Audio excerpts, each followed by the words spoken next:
السلام علیکم دوستو، اگر آپ کو بار بار چھینکیں آتی ہیں، ناک بہتی یا بند رہتی ہے، آنکھوں میں خارش یا پانی آتا ہے اور الرجی کی دوا کھانے کے بعد نیند بھی آ جاتی ہے تو یہ ویڈیو آخر تک ضرور دیکھیں۔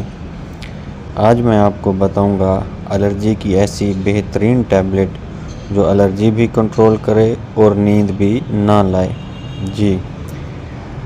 پہلے آپ سمجھیں کہ الرجی ہوتی کیا ہے۔ دوستو، الرجی کوئی بیماری نہیں ہے بلکہ جسم کا رد عمل ہوتا ہے۔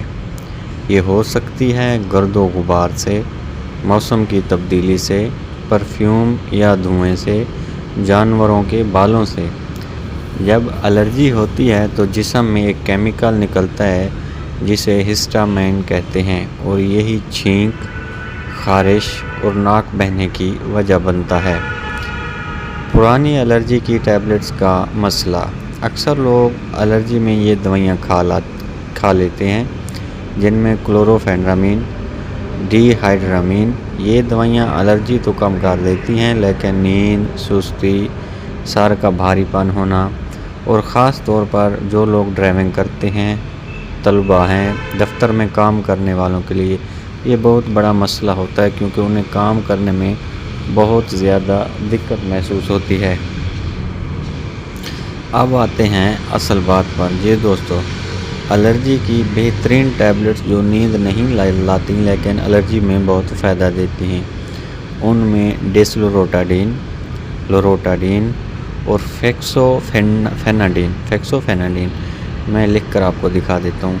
ان کے فائدے دوستو، یہ چھینکیں کم کرتی ہیں، ناک بہنا بند کر دیتی ہیں، آنکھوں کی خارش ختم کرتی ہیں اور سب سے اہم، نیند نہیں آتی۔ عام طور پر دن میں ایک بار کافی ہوتی ہے، 24 گھنٹے تک اثر رہتا ہے اس کی۔ اگر الرجی ہلکی یا موسم کی وجہ سے ہو تو پھر صرف لوروٹاڈین ٹیبلٹ ہی بہتر ہے۔ اگر الرجی زیادہ اور پرانی ہے تو ڈیسلوروٹاڈین زیادہ مؤثر ہے، اور اگر الرجی کے ساتھ ناک زیادہ بہتا ہے یا سانس کی تکلیف بھی ہو تو فیکسوفیناڈین ایک اچھا آپشن ہے، لیکن یاد رکھیں ہر مریض مختلف ہوتا ہے۔ اور دوستو، ضروری بات نوٹ فرما لیں، اپنی مرضی سے لمبے عرصے تک دوا نہ کھائیں۔ حاملہ خواتین پہلے ڈاکٹر سے پوچھ لیں۔ اگر دمہ یا جگر کا مسئلہ ہو تو احتیاط کریں۔ اگر الرجی مسلسل رہتی ہے تو صرف دوا نہیں، الرجی کی وجہ جاننا بھی ضروری ہے۔ اگر آپ کو یہ ویڈیو فائدہ مند لگے تو لائک کریں، سبسکرائب کریں چینل کو، اور کومنٹس میں بتائیں کہ آپ کو الرجی کس چیز سے ہوتی ہے۔ انشاءاللہ اگلی ویڈیو میں الرجی کا مستقل علاج بھی بتاؤں گا۔ تب تک کے لیے اجازت، اللہ حافظ۔